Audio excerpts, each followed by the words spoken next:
We started our second round. So there was like 3 of us still. We're like cooking, and then the fire starts. Someone from production like walked like right in front of one of the props. His hair caught on fire. Oh my gosh. And then we all like stare at him, and we're like, and then the producer is like, keep going. And he's like, don't stop. And I was like, that guy's on fire over there. Yeah. So like obviously like they took care of it, but it's like they're like, we cannot. Literally nobody is stopping anything. Yeah, like we can't cut and restart. Like it would take like everyone then needs to go on break. Yeah. It was around like the time that filming and everything got like very strict. Mm-hmm. So like if you go on overtime or like if you work more than 3 hours, like everyone needs to take a break. Yep. So like they're very sticking strict to the rules.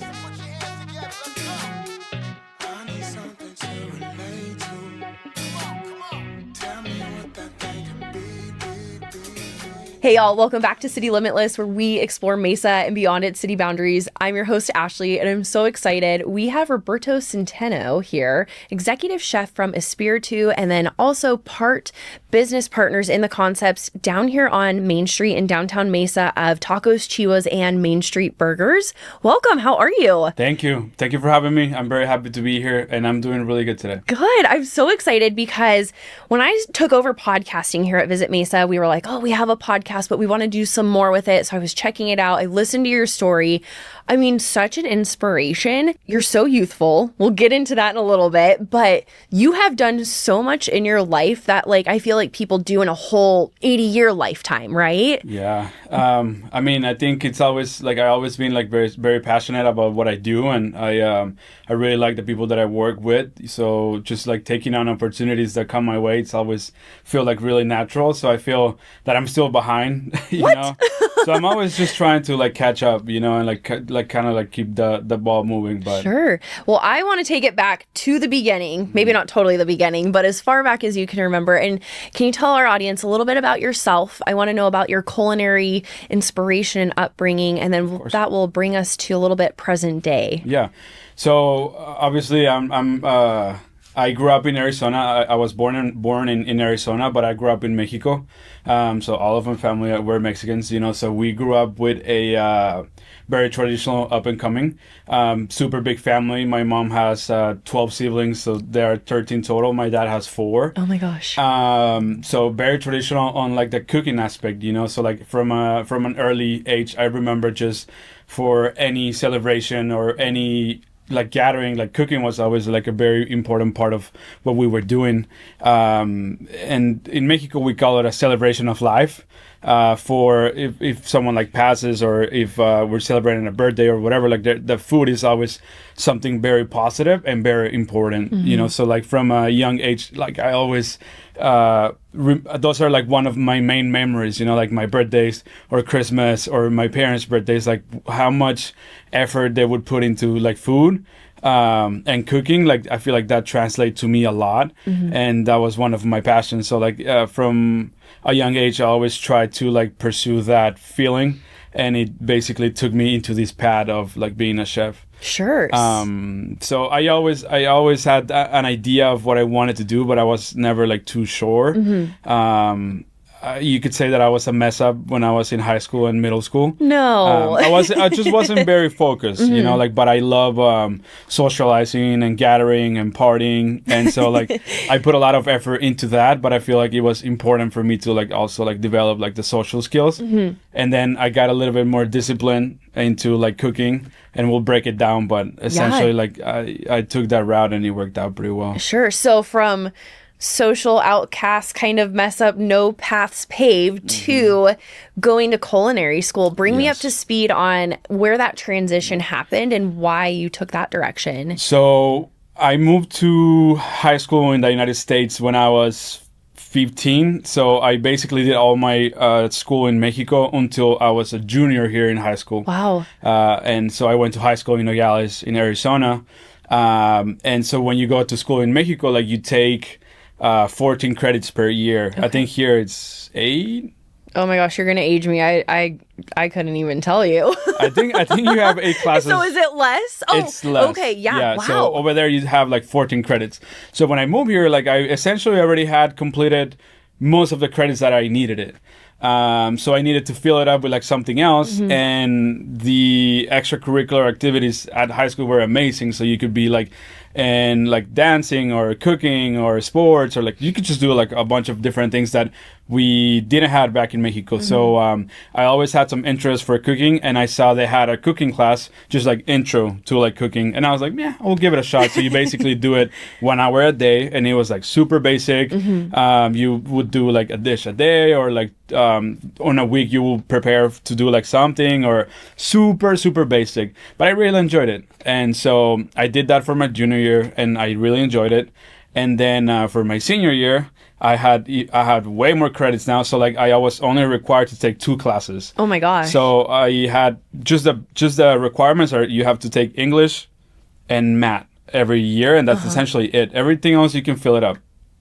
So I meet up with my counselor.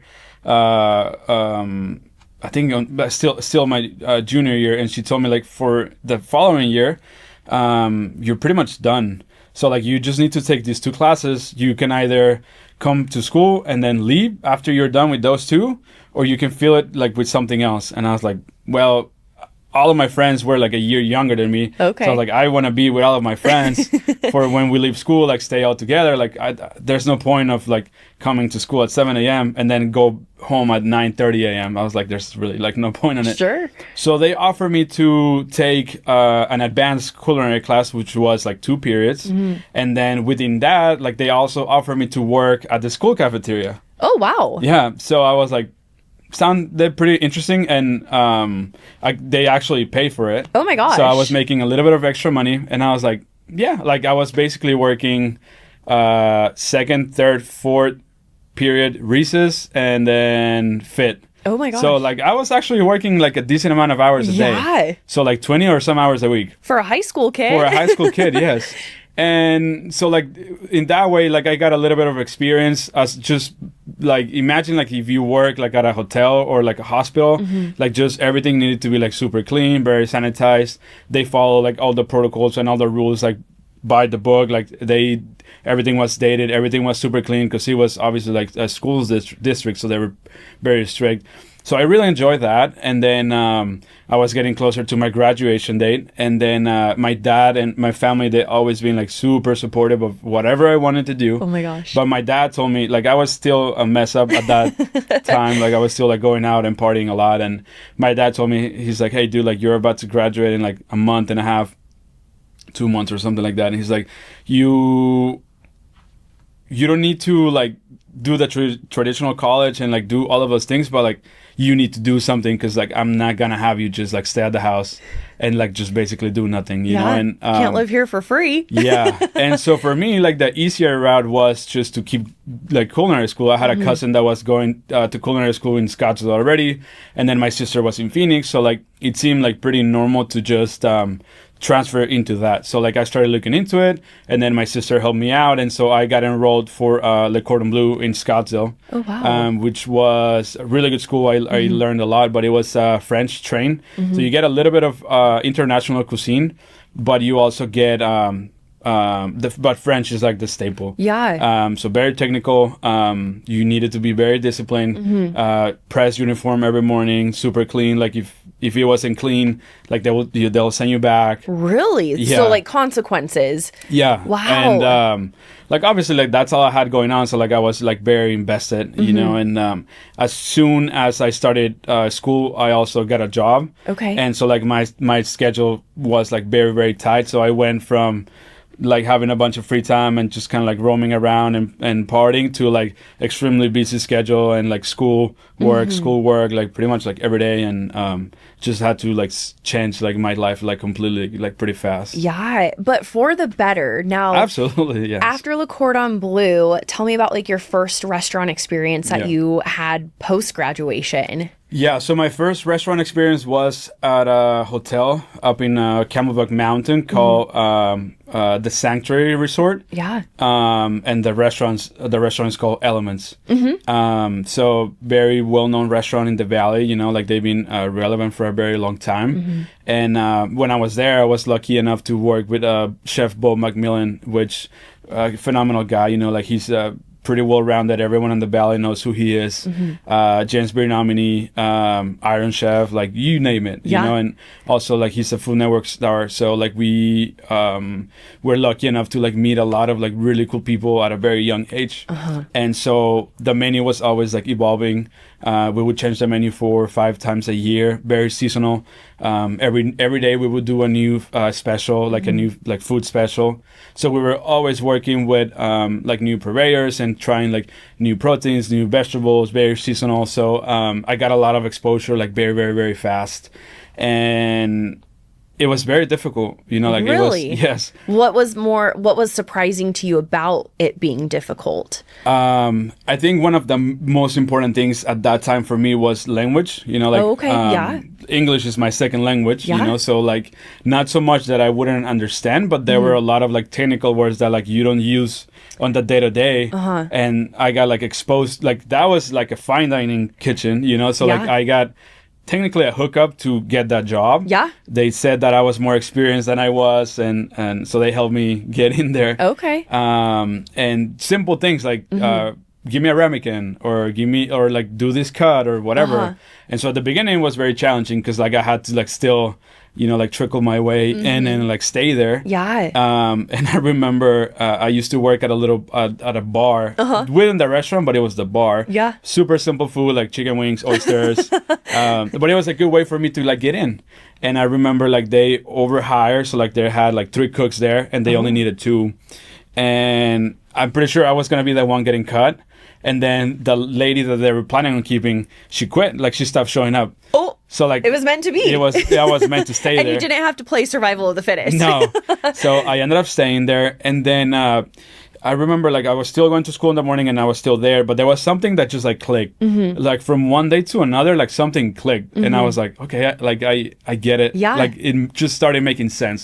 So then I started like getting like better at it, and then I noticed that like I was faster, cleaner, more organized than like most of like the kids in school and the kids at the job. Wow. And then obviously like it's like your brain is a muscle, and so when you're creating food, if you understand like this is salty, this is sweet, this is bitter, you start understanding how to put dishes together. When you understand like what you want something to taste like or how you want to feel with it, like adding texture, adding acid, fat, sweet, salt, like I started understanding those things, and I was like, okay, like this makes sense. You know, like when someone tells you like don't put this on this because you're gonna mess it up, you're like, but why? And they're like, I don't know, that's not the recipe. Yeah. But then when you understand, it's like, okay, this is sweet. If I put like more salt, it's gonna not be balanced, or I'm gonna like do this, or it's gonna be too spicy, and then it kills your palate. So I started understanding how to work and then how to use my palate. So like that really helped me to like start creating more dishes, and then just being a little bit more relevant on the kitchen. And so I started like moving up. I started as a bar cook, and then I was like a bar lead, and then they moved me to like the main restaurant, and I was like pantry, just like salads, and then I became the lead. Wow. And then I moved to the hotline, and then I was a grill cook, and then sauté cook, and then I was one of the sous chefs. So when I left in 2018, I was one of the sous chefs, and I was like pretty young. I was 21, I think. Wow. Yeah, so I was there for 4 years, like almost 5, and I moved up like pretty fast. So we had the opportunity to from there go to South Tempe to open up a Mexican restaurant called Ghost Ranch. Okay. And then that was a little bit more freestyle, like we were gonna have more freedom to just create and put our own menus there and ideas. So that was also very helpful. You know, I started understanding a little bit more of like costing and scheduling and budgets. And so again, like I was young, so then I knew how to cook. Yep. And then I started understanding like the back end, like the business what a side lease of it. is, like what like tenant improvements, like what a landlord is, like how to pay rent, like how like to write checks for vendors, and all of those things that like not a lot of people know or understand, like when you're trying to start a business. So I started getting soaked on that like at a young age, and it like really helped me out. We ran that project all the way until COVID, and the owner had like multiple businesses. So like when COVID got like, when we were like almost 2 months into COVID, like the owner came to us and he's like, you know what, like this is not really gonna make a lot of sense. We can keep it afloat, but we don't see a need into spending money if we're not making any money. I might as well just save it, and then once everything goes back to normal, we can like give it another shot. Yeah. And so we were fine with it. And so he's like, but I have a lot of other things that we can do. Like I have a lot of other businesses. So he had a construction company and property management company. Oh my gosh. Yeah, very, very the directions different. that you're going. Yeah, but funny enough, like when I was a kid, like I loved like tools and construction, and I always thought I was gonna be an architect. But like math in school, like in that way, it wasn't for me. So I knew it wasn't too realistic. Yeah. So I was like, you know what? Like, yes, like there's something that I will always wanted to try, and I think that could have worked out pretty well. And so I jumped into that. And then I started liking it, you know. Really? Like, yeah. Oh, I was waiting for you to be like, and that was definitely not for me. No, I started liking it. Like it was just like very different. Like it was in like what, like 7 or 8 years. It was like the very first time that I had a 9-to-5 job. Yeah. And that I had like weekends off. So I was like, oh, I guess I'm normal now. You know, because like for my whole life, like my friends and everyone like always worked like Monday to Friday, and then had like Saturdays, Sundays off. But Fridays, Saturdays are always the busiest day at a restaurant. You know, so like I was always on opposite schedule. Yeah. So I started enjoying that aspect, and then it was during COVID. It was really easy to be in construction because there was like so much to do. Yeah. So like everyone was looking for like to hire people, you know, like for everything, like just like carpet remodeling, drywall remodeling, painting or whatever. So we were like constantly busy.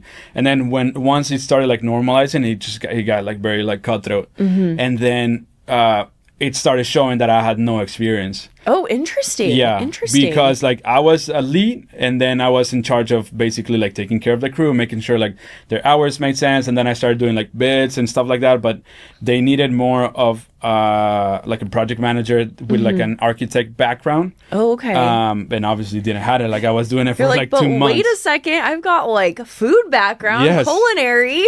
Yeah. So unfortunately, or like fortunately, it wasn't for me, you know. So one of my cousins, like he was on his route to open up a restaurant in downtown Phoenix called Bacanora, which is a staple of Phoenix now.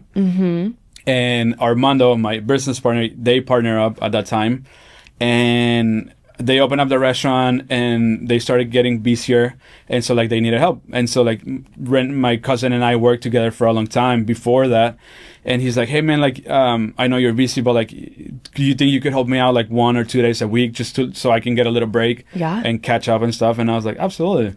So I started helping him like 1 day a week, and then 2, and then 3, and then 4, and then 5. So I ended up having like 2 full-time jobs. So I would do construction from like 6 in the morning to like 3 or 4, and then I would go to a restaurant and then be at the restaurant from like 3:30, 4 until like 11 p.m. Wow. So I would work like Monday, like mornings, and then Tuesday, Wednesday, Thursday, Friday, doubles, Saturday all day at the restaurant, Sunday brunch, and then Monday like back at it. So you were back to that strict schedule that kind of you entered the world of culinary into. Yes. So before we jump into all those ventures, I want to backpedal a little bit because you mentioned that the chef that you worked with at Elements was working and in and around the Food Network. Yes. That brings you to winning Chopped. Yeah. Can you take us down that journey of how you were selected, what that process looked like? And I mean, now being known as a Chopped winner, like that's a big deal for somebody your age. You've got to give yourself a pat on the back every once in a while, right? Yeah, absolutely. So, you know, like I'm a big believer of like things coming your way when it's the right time. And I think we started getting like fast forward, like Bacanora happened, and then we opened Espiritu, and then we started getting a little bit more traction. And so I feel there's a lot of producers that like work for Food Network that are, I feel like, always on like Instagram. And so like they started like looking at my profile, and I noticed like they were liking some of my pictures, some of my content. And I had a feeling that they were going to like reach out for like something. Really? Yeah. Cause you notice. You know. Yeah. When that blue check mark comes across your profile. Yeah. So then they reached out and they're like, hey, I'm so-and-so. I'm casting for Chopped, and we're filming a couple different episodes. This is going to be season...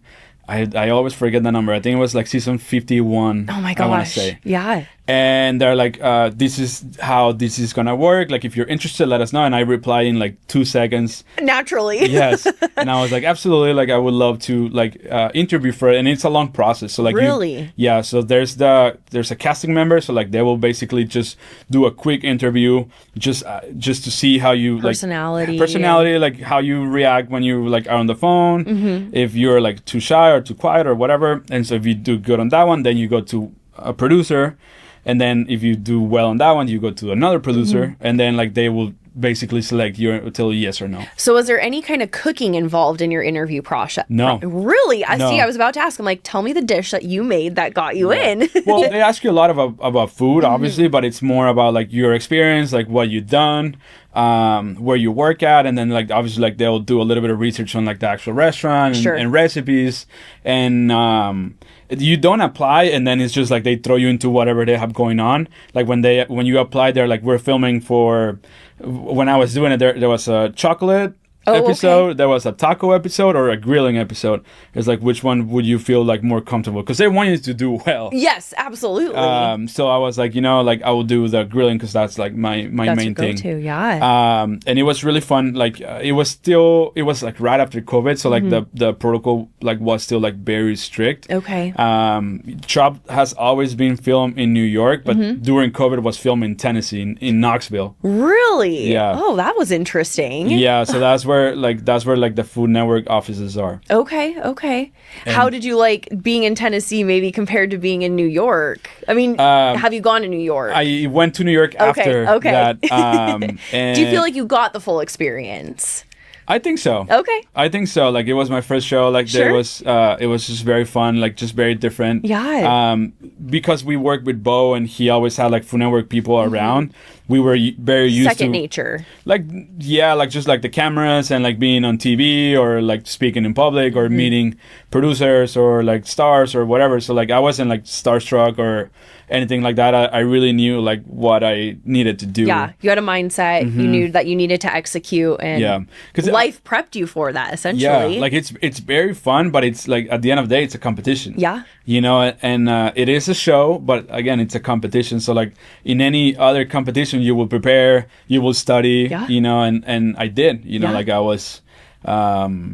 Obviously, like throughout my whole life, I've been cooking, and I always been like really fast, organized, clean, whatever. But it's just knowledge, like how to like create a dish like fast, or how to use different ingredients, like all of those little things, like you said, like prepare me for that moment. Yeah. And what you see on TV, it's real. It's real, yeah. Yes. And that's like the number one thing that people would ask me, and it's like, is it real? Like, is it only like 20 minutes? I was like, yes. Wow. It is. Hearts pounding, I bet, yeah. right? So obviously, like, especially like the first round, many things can like take time. Like the whole day takes a lot of time, but they do everything in one day. Really? Yeah. So like you get there at like 6 a.m. They give you a quick rundown of the kitchen where everything is, like safety things. And then you start the first round. And if you make it, like, then you go on an interview. Everyone goes on an interview. But like the when you get cut, like if you're the first one to get like chopped, you're there from like 6 a.m. to like 8 a.m. and then they just send you home. Oh. So like you travel for like a full day, you've been there for another day, and then 2 hours. 2 hours and you're gone. You're gone. Wow. Yeah. So like they don't keep you around. No, yeah, they're not playing around. Yeah, no. And so I was there from like 7 a.m. to like 9 p.m. Okay. Or so, maybe a little bit later. Yeah. But like once the time starts, nothing will stop it. Oh my gosh. I think it was on my second round. There was it was a grilling episode, so there was a pyromaniac. Like he was in charge of like having fire throughout the whole stage. And we started our second round. So there was like 3 of us still. And we're like cooking, and then the fire starts. Someone from production like walked like right in front of one of the props. His hair caught on fire. Oh my gosh. And then we all like stare at him, and we're like, and then the producer is like, keep going. He's like, don't stop. And I was like, That guy's on fire over there. Yeah. So like obviously like they took care of it, but it's like they're like we cannot. Literally nobody is stopping anything. Yeah, like we can't cut and restart. Like it would take like everyone then needs to go on break. Yeah. It was around like the time that filming and everything got like very strict. So like if you go on overtime or like if you work more than 3 hours, like everyone needs to take a break. Yep. So like they're sticking strict to the rules. Yeah. Now tell me about when you won Chopped. How did that feel? It was awesome. Like epic, right? Yeah, it was awesome. Like I always, I had a good feeling about it, obviously, but it's just hard to explain. You know, like it was like a full circle type of moment. You know, because like obviously, like I grew up like looking at all the main guys, and obviously it was like an intro type of show, but it was like still very important to me. Absolutely. But like just being able to like see all the Food Network stars and everyone and be like. Never really thought that could be like me there one day. Yeah. And then just like be there, and who I competed with, like they have like phenomenal restaurants and they are like very, very talented. Like I still keep in contact with them. Oh, how cool. And they're still killing it, you know. So like that's what I'm saying is like, yes, you have to be good at cooking, but you need to know how to play the game. Yes. And follow that. But it was awesome. Like I won. I called my parents. I called my girl and I told them, it's like, we knew you're gonna do so well. Oh my and gosh. I feel like that's something that people tell you only when you win. Exactly. Right. But you had a feeling. Now I want to know, who would be your dream celebrity chef that you could cook with, living or dead? I feel like Anthony Bourdain will be pretty epic. Yeah. I think so. I love that. I think the guys from there was a famous restaurant in Spain called El Bulli. Those guys are also a staple. Okay. And then there's another guy. His name is Francis Melman. He's an Argentinian chef. He cooks on a little island in Argentina, and everything that he does is like open fire, like super rustic. Wow. So any of those three. Very cool. Yeah. Now I want to move it forward. I want to talk about the 3 concepts that you're involved with right here in downtown Mesa. I'm born and raised here, so this was not a thing when I was a kid in high school driving down Main Street. Like, not much was happening. Yeah. But you guys are helping transform this space. Can you tell me how you got looped into everything and how everything's progressed from Tacos Chiwas to Espiritu to Main Burgers and a peek into the future, maybe? Yeah, absolutely. So my business partner, Armando, he is a tremendous talent. Like, so well-rounded, you know, like he can cook. He's a phenomenal businessman. He's very well-spoken, very smart, great vision. So I think those are very key elements when you're an entrepreneur, and then when you want to stay on this game for the long run, you know, both like restaurant industry and business. So he started Tacos Chiwas 10 years ago with his wife. And they've been evolving for a long time now. And he found his Chiwas location on Main Street during COVID. So he was able to get on that building in, I believe it was 2020 or 2021. So it's their 5-year anniversary. So in 2020 they got in there. Yeah. And he came to me, and he's like, man, like, I don't know exactly when it's gonna happen, but Mesa is gonna like blow. It's gonna be something like big, and if we can get in there, like I can really see it like working. It's gonna be awesome.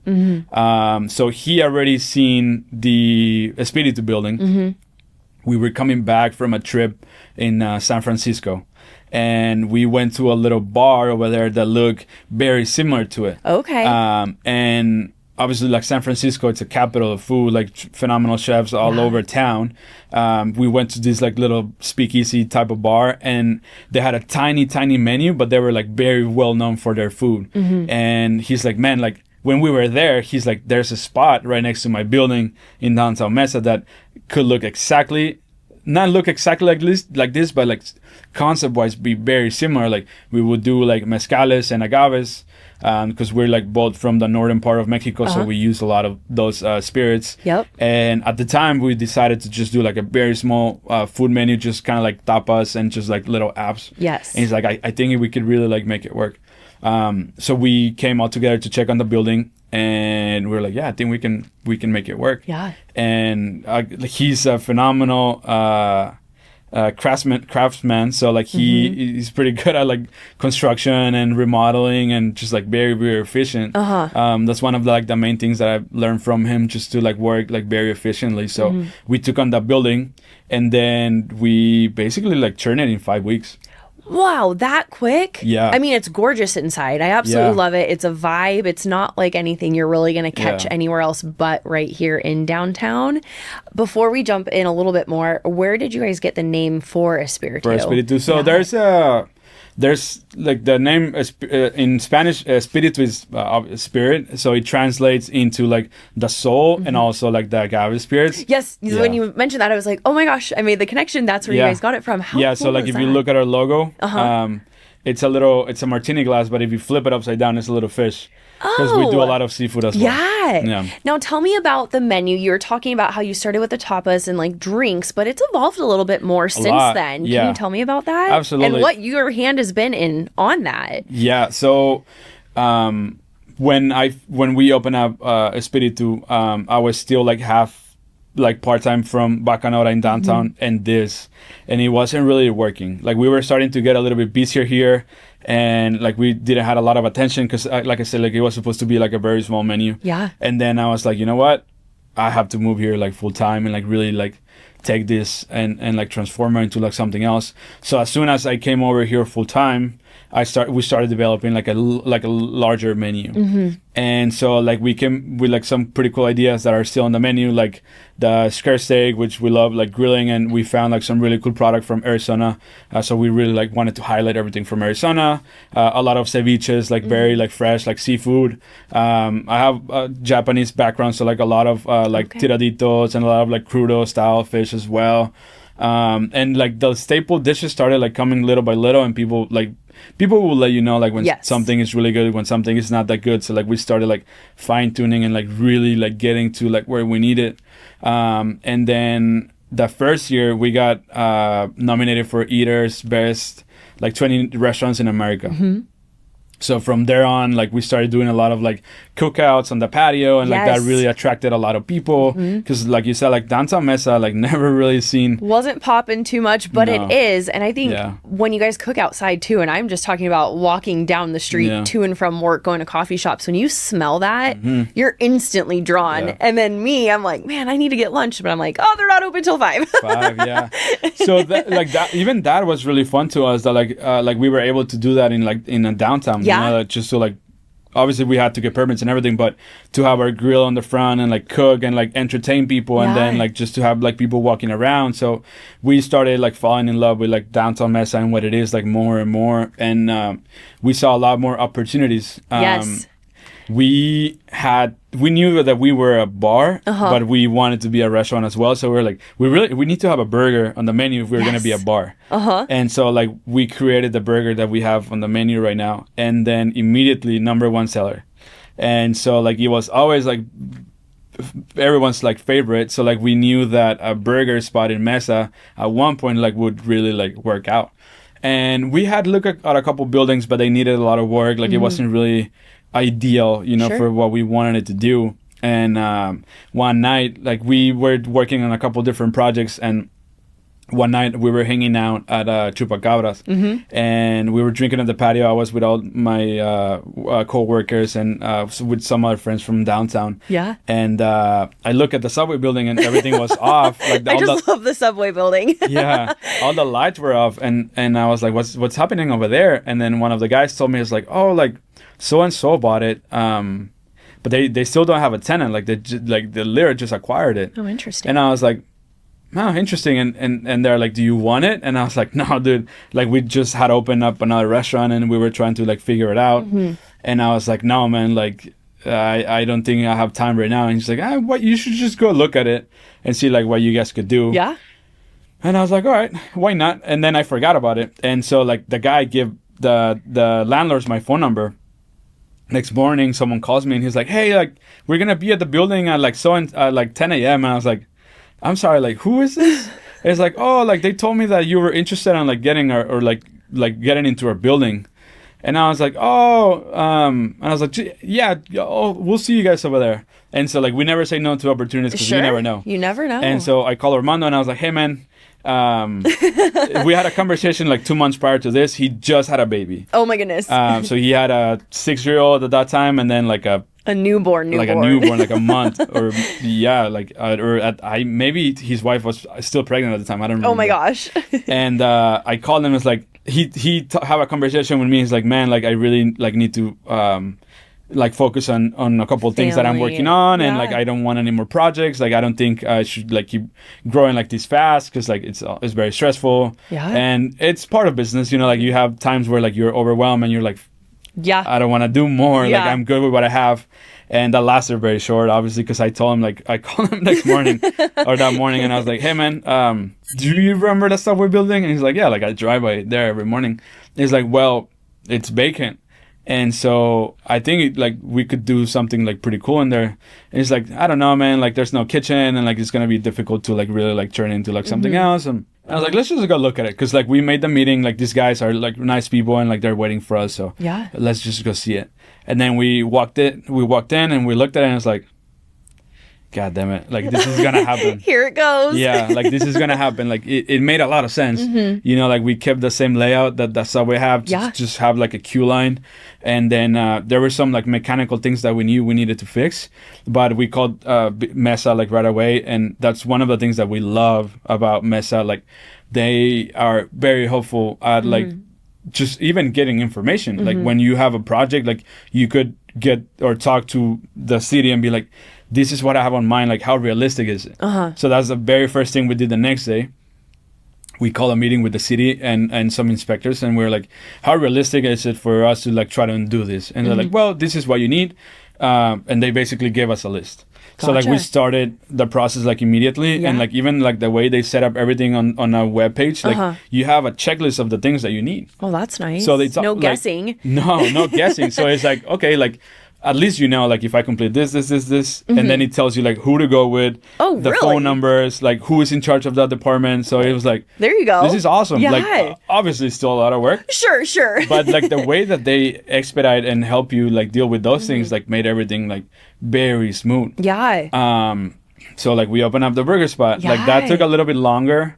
That took us like 2 months. Oh no, but that's okay. You guys are up and running though, and I think it's super cool just to be able to see Espiritu, tacos, Chiwas, and then Main Burgers. I love it. Like we just, I would drive to Main Burger, park there, and then just like spend my day here. And, just making sure everyone is good, everything's running smooth. But we have like a big vision, and I think like, and I keep telling people all the time, like downtown Mesa is still 4 or 5 years young. You know, like we're still like 5 years away from the best. A big boom. Yeah. Now, what do you guys have planned for the future then? You can't be done yet. No. Can you give us a sneak peek into anything? So we actually just had a meeting yesterday. We're expanding Espiritu. Yes, so congratulations. Thank you. So we have the building next door to it.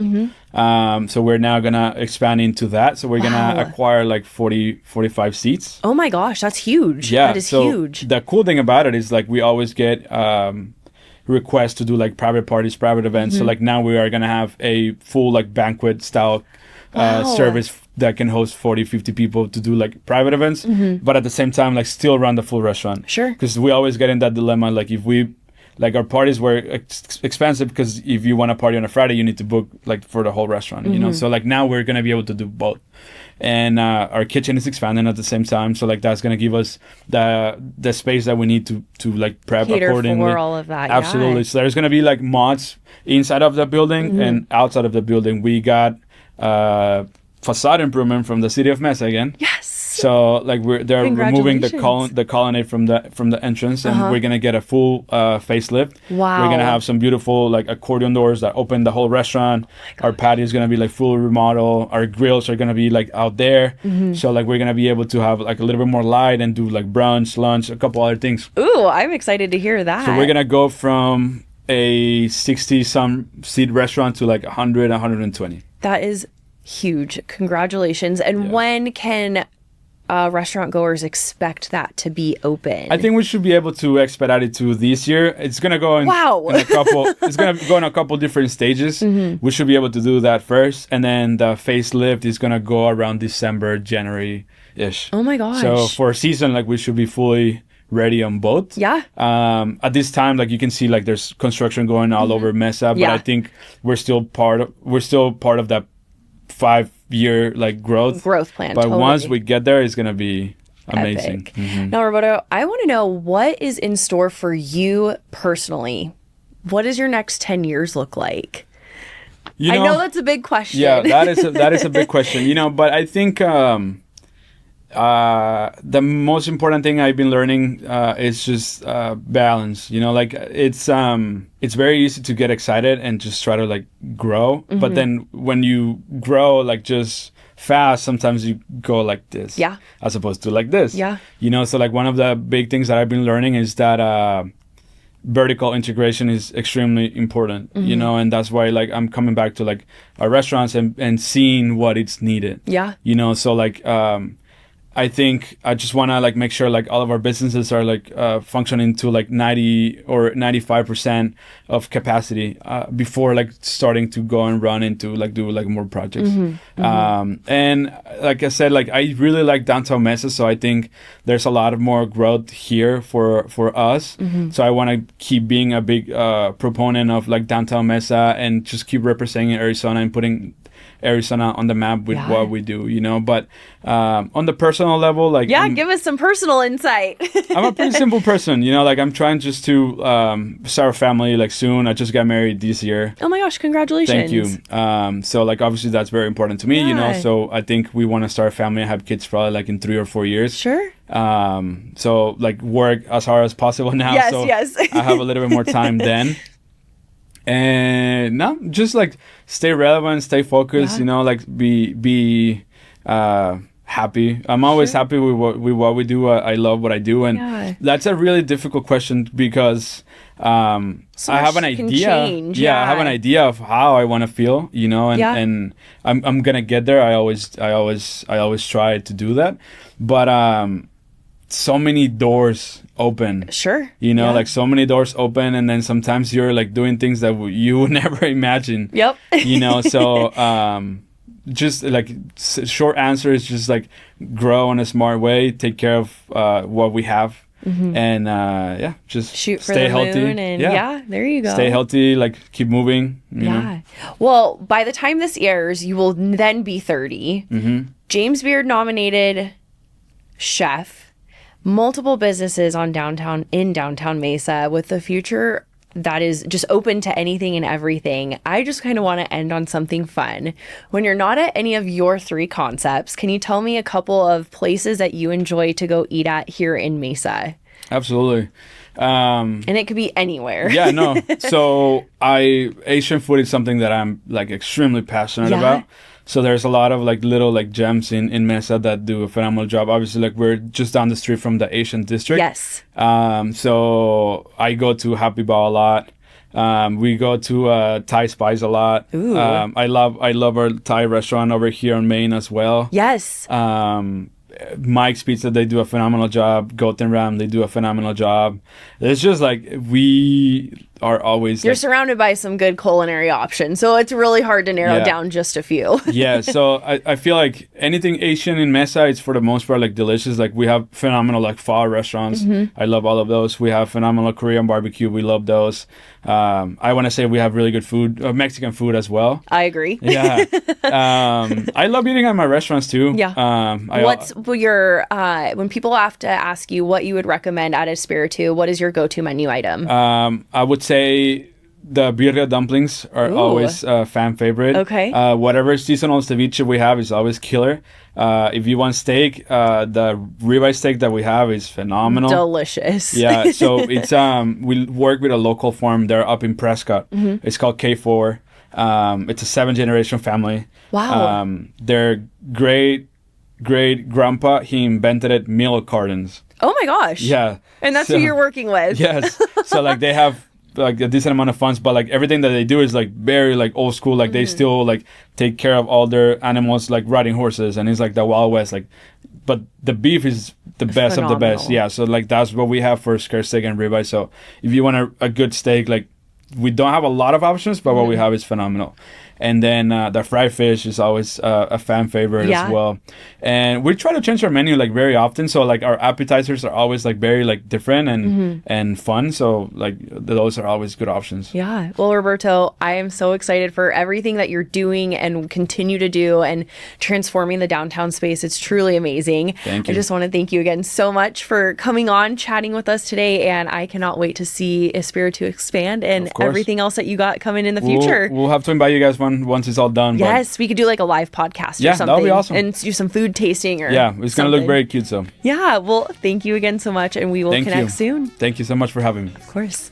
All right, guys, that's all. Don't forget to check us out wherever you get podcasts. Like, comment, subscribe, and we'll see you next week. Bye. I need somewhere to escape to. Mesa, that's where I feel free, free, free. I'm on the way.